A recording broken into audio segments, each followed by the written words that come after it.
Alternative Reality, Volume 1, Chapter 16.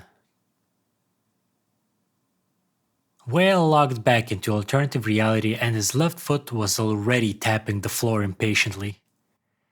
A certain neighbor outside the game had decided to crank up the tunes a few levels, providing everyone a concert-level performance. It was mind-boggling how nobody called the police. The whale wondered how much good that would do. The grim beauty would probably have gotten away with nothing more than a warning at a flash of a smile. And the show would go on. Surely it didn't have a particular target. A special somebody that it was specifically directed at. Of course not. No one held any grudge against innocent little whale. No one actually hated him.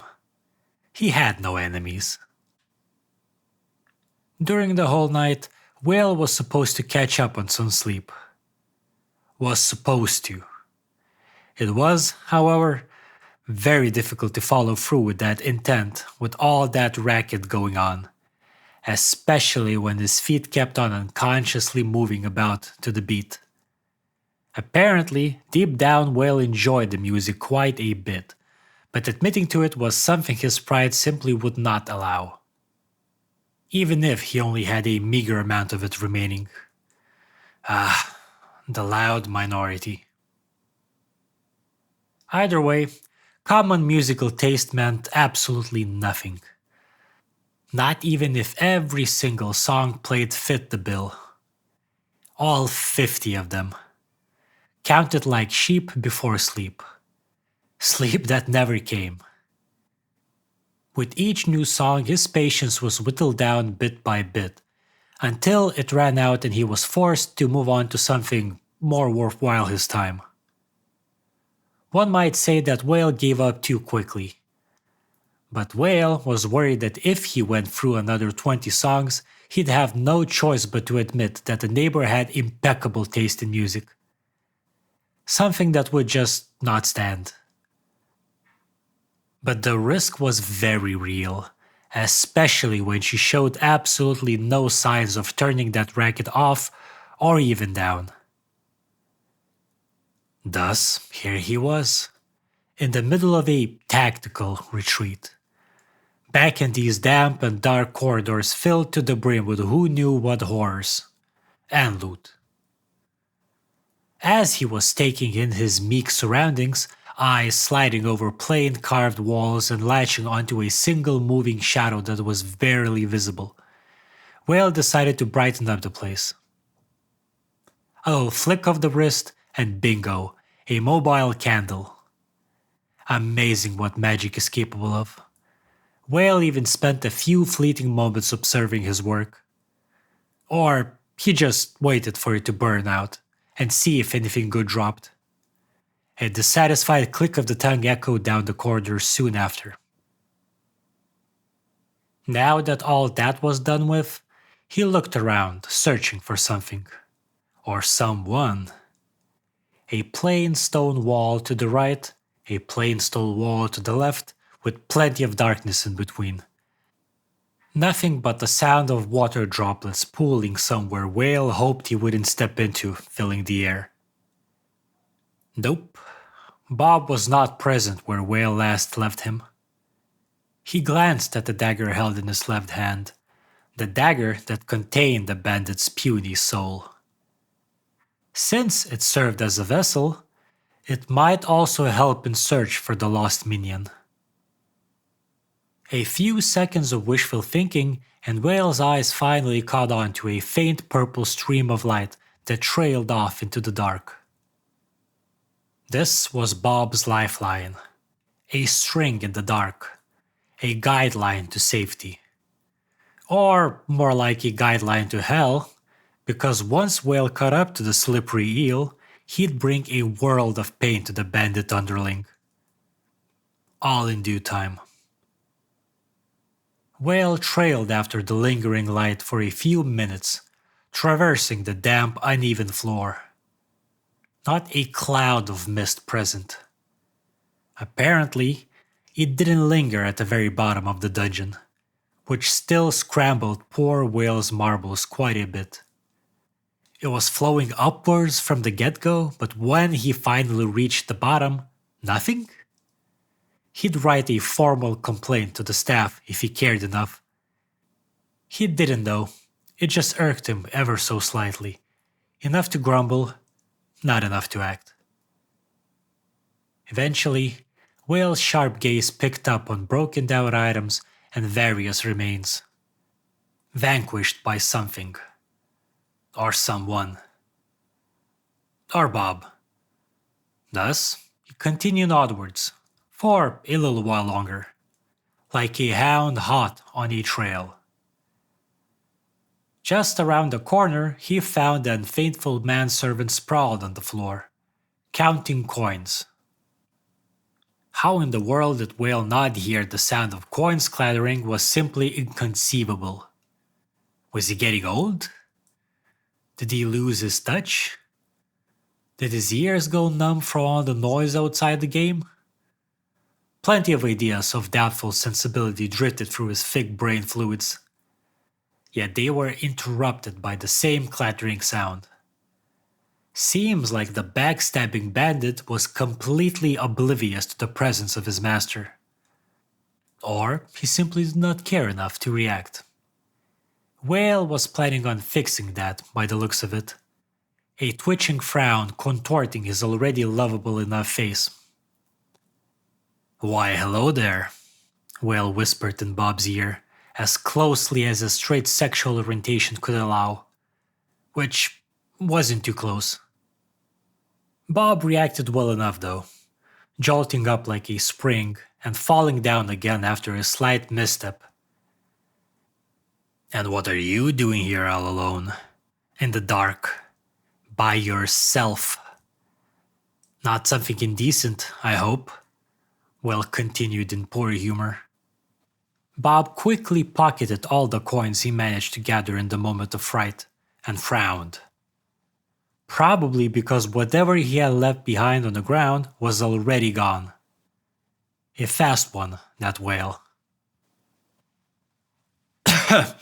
"Well, while you were indisposed with who knows what, I was busy actually doing something practical. Hunting down monsters and counting the loot. I must say, after the little ritual of yours, I somehow feel quite a bit stronger. I heal much quicker, and it hurts less when I get hit," he continued. Indeed, he was oblivious after all. Or he was simply mocking Whale, again. By the looks of it, Whale probably settled on the latter as his frown deepened even more. You could now just barely make out his yellow-stained teeth, since his lips were twisting into something like a snarl. Surprisingly, it quickly changed into a wide, crooked smile. Something obviously brightened up his mood, brushing away all that blazing irritation in the blink of an eye. Which was scarier, the frown or the smile, was up for debate, of course. "Well, isn't that just great? I'm super happy you spent your time in a positive and productive manner while I was away," Whale started, his smile gaining a slightly insane look. "Now then, I guess you're about to show me today's haul, right? After all, what's yours is mine, right?" He finished, the sneer frozen in anticipation, the threat unspoken, but very obvious from how Whale's eyes flashed lightning. Even Bob could sense it, a little bit, at least, but not enough to realize his plight, as he raised one eyebrow, overdoing it quite a bit, since it only made him look somewhat weird. Disfigured even. The two were a bit alike in that way. But what is yours is mine as well. I don't see why I should share the fruits of my sweaty, blood soaked labor when you don't share yours. He shot back like a pouting child, frowning, lips pressed tight, arms crossed, and head turned slightly to the side. If Whale had any motherly feelings, he might have thought Bob looked adorable. He didn't, of course. Whale had ways to resolve little childish tantrums such as these. He had years of experience, the maturity of a young adult, and a little fire to rely on. If mostly the fire. A few seconds passed, and the corridor suddenly lit up. Whale's smile finally reverted back into his usual sinister sneer, one with quite a few drops of cuckoo in it. Look, if you're going to cause trouble, I'll grill you until you're barbecue. I'm running low on bread, and I'm starting to get sick of it either way. Sick enough to try out something a little exotic. A barely visible frown now replaced the sneer, eyes almost glaring at the poor lad. Whale seemed to be quite serious. Now open your goddamn inventory. Bob got the hint. The intent carried along splendidly as he extended his hand with all the valuables towards Whale. That smoothed out their conflict nicely. The wonders of communication. Let's get this straight early on. I'm the one with half a year of experience in economy theory. Thus, I'll be the one who manages our mutual possessions. Got it? Since Whale's hand was still held in a threatening manner, a round chunk of fire dancing around in it, Bob could not object. A forced nod, and they were the best of buddies once again. Quite a bit later, numerous blazing skeletons illuminated the monotonous stretch of the dark corridor Whale and Bob traversed, denying the very reason it was named as such, with only a lonely corridor remaining. Our unlikely companions were running into ever larger gatherings of these restless anorexia-plagued individuals. Sure, Whale loved shiny coins. Experience? Yes, please, especially when it's doubled. Yet, their numbers have been increasing at a frightening rate, which made Whale feel a tad nervous. Just a tad.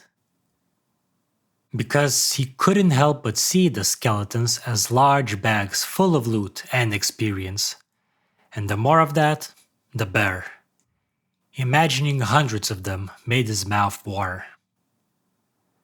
Patiently and meticulously, he used Soul Siphon and stacked up on souls, all the while conserving his mana with the help of Life Tap. He even summoned 5 minions to help out with the cleanup, which proved to be a bit of a disappointment since they were a poor excuse for a copy. Seems like the spell simply used the nearest soulless body as material, no matter the state of it. At one point, Whale had to manually put down a minion with the help of his slipper. Cruel? Very much so. But a half of a skeleton can only be of so much use. Not the upper one either. How did the spell even work on a corpse in that state was beyond Whale's comprehensive capabilities. Even without this poor example, the rest of the skeletons weren't exactly effective. which made Whale wonder if skeletons were a poor use of the skill to begin with. Those that he got were barely holding together. One was missing a whole arm, another one was headless. A real head-scratcher. How the increased health worked in this particular case was incomprehensible. At this point, Whale decided to avoid thinking about it altogether, just to avoid overextending himself. In the spirit of experimentation, he also tried out Soul Link by applying it to Bob and got an interesting result. You have received 35 shared physical damage. Messages like this kept on popping up every time Bob received hits from enemies. Seems like half of the damage got transferred to Whale, the original amount being 70 in this case. Quite the useful skill. When Whale was the one taking the hits, at least. Now, somehow, the situation seemed weird. This was definitely not the kind of gain Whale enjoyed receiving. Still, in certain extreme situations, even this might prove useful. "We must be getting near the treasure room," Bob mumbled, while hacking a nearby skeleton's leg off. Seeing the poor thing squirm on the floor, while trying to continue the assault on Bob, amused Whale a great deal. Not enough to miss a chance to disagree with someone, though. "Somehow, I highly doubt that," he grumpily commented, after accidentally setting his own minion on fire. A minion that decided to jump in front of the throw at the worst possible moment. Luckily, the enemy skeleton displayed a similar degree of refinement. It bumped into the blazing minion and ended up catching on fire as well. Somehow, Whale felt like his limited supply of luck was being spent on something insignificant once again. It was a source of compiling displeasure, which further added to his annoyance with the group of shambling bones he had gathered.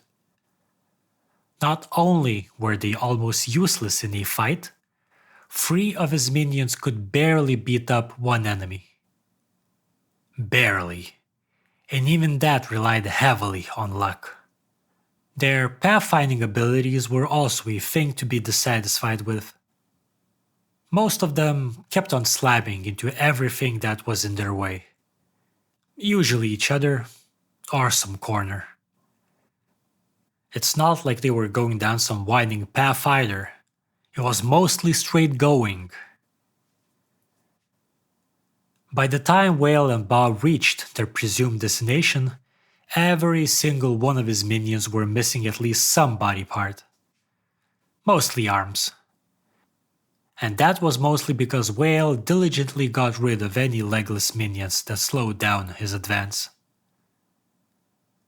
Looking on the bright side, his summoning skills leveled up. Seems like the longer he kept his minions active, the greater the experience gain. So at least some good came out of the whole journey. Eventually, Whale and Co. ended up in a large oval chamber, its lower level swarming with skeletons on every step of the way down. Whale disliked large groups. He disliked them very much. Those bunch of lambs, full of baseless confidence gotten from being part of the majority. Many against a few. Right against wrong. Because the majority was always right. Always won. If an idea is supported by a large enough number of people, it's almost automatically correct. Didn't matter that it might actually be wrong. What mattered was that many agreed with it. Quite a few memories surfaced from deep within Whale's psyche, where he had ended up on the wrong side of the barricade. Situations where he was, naturally, talked down by the many. while being on the side of the few. Or, well, on the side of himself, to be exact. Not like anyone else would be there. No. He was on his own. Always. Ever on the outside and pushing back against the current that kept him there. Always made fun of or blamed for something he didn't do. He could go on forever. His bitterness had no bounds. Whale was sick and tired of it though. Sure. He might not have the power to turn the tide. He might be a shy, awkward, even socially impaired individual. But Whale will be getting his long-awaited revenge. Today, Whale would finally prevail against the majority. Today is the day to get revenge for every single one of those few who suffered at the hands of the many. Though, truth be told, he would just do it for his own sake.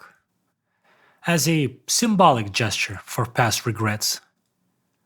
For all those times everyone pointed fingers at him and laughed for thinking differently. For all those times the girls made fun of him for trying to get a date. For all those weird looks and sneers. For everything. Oh, he would take it all out on this completely unrelated and innocent group of undead. A group that was quickly approaching his location.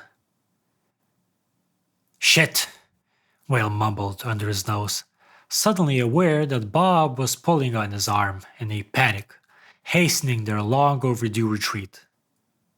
From the very depths of this huge chamber, the army flocked towards Whale, like a bunch of overly attached believers rushing towards the reincarnation of their messiah. A scary sight, to be sure. Whale was about to hightail it out of there. That is, until he saw how hard it was for the poor skeletons to actually climb up. First a few tripped, then a few more tripped over the first ones. Then, well, a chain reaction started in an ear-numbing symphony of clattering bones. By the end of it, a big portion of the army was crushed beneath the weight of those above, and the rest got stuck inside each other. Seeing this opportunity, Bob jumped in for some action, all his desperate pleas for escape all but forgotten. He'd have to get in line though, since the uncontrollable group of brittle minions were way ahead. Naturally, only one of them actually made it to the enemy. The rest tripped and shattered against the stone steps, their clattering bones mixing in with those of the enemy. A complete anticlimax. Whale smacked his forehead a few times, making sure to put plenty of strength into the gesture. Once he realized that this was not some sick daydream, he decided to at least use this opportunity to level up Soul Siphon. A few seconds of casting, and a black mist materialized above the skeletal armada. One that was barely twitching at this point. Whale smacked his forehead once again, just for good measure. Steadily, their pale white complexion turned to dull and gray, as the mist seeped into the bones, covering their bodies that have long forgotten what it is to feel, to hurt. By the looks of it, none of them reacted to the spell in any visible manner. Though it was hard to tell, since they continuously wiggled in an attempt to break free, to continue their disastrous assault. Those that did not get stuck, on the other hand, were being hacked down one by one, all at the hands of his trusted minion, Bob. Whale could not help but admire his usefulness while walking around the chamber, searching for anything meaningful. There had to be a point as to why this army was stationed here. Didn't take long to find one. A mangled body, items scattered in every direction. He picked up a broken sword, noted all the rust on it, and let it fall back to the ground. It was all junk by the looks of it. Nothing but poor quality, cheap junk. Just like something a broke bandit would carry around. Indeed, this was probably the remains of Bob's former companion. Whale couldn't really care less about the poor bastard's unfortunate end. No attachments. No feelings towards the deceased. Cold-hearted as ever, that whale, staying true to his unlikable self. Not much remained of the fellow. It's quite possible that he caused enough of a racket to lure all these skeletons down here. He never did seem like the brightest fellow, though how the skeletons managed to safely descend down here, considering how disastrous their ascent was, remained a mystery. One of many that alternative reality sheltered. A quick side glance and Whale found the most likely bandit's destination. A ladder that went up right into the ceiling. Another disappointment. Sure, Whale probably found a way to the upper levels. Yet he did expect something a little more convenient. Something with a bit of style. A spiraling set of stairs, maybe? With luxurious engravings all over? A modern elevator, which would have absolutely no place in the lore of this reality? All he got, though, was a simple iron ladder, sticking out of the floor right in the middle of the hall. Not to mention that it looked like it'd be quite a climb up. Completely not to Whale's taste. Unfortunately, he was too lazy to try and look for another way up to the upper levels. He'd just have to use what he had. Whale tried looking up to the ceiling where the ladder disappeared into it. Way up there. Even his neck started hurting from the effort. Really, what a pain,